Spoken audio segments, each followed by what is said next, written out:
meter, dat sowieso, maar nog geen 14,63 meter. Witsenauta, jij hoor, klimt door, boven die top, 17 meter, ja, zo, wat een mooie verre sprong hier voor Witsenauta. Ja, en dit is nou 1760. Maar we weten ook dat het seizoen minder constant is geweest.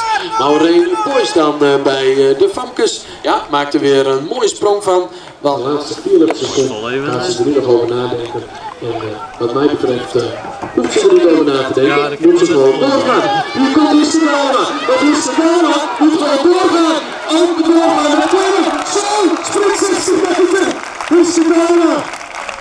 Ja, en ook bij persoonlijk record van Instagram, dat staat al een aantal jaar op 16,23 meter.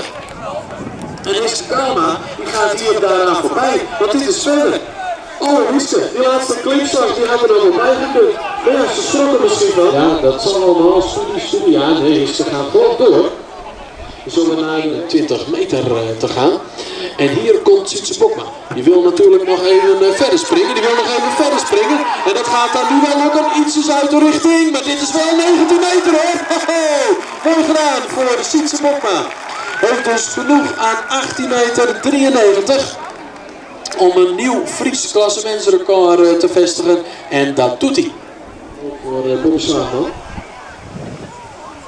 Maar step goed, nog een belletje. Orne Kouweman dan. Hier bij de senioren topklasse. Orne Kouweman dan. Bij de senioren topklasse. 21 meter. Nou, dit is verder.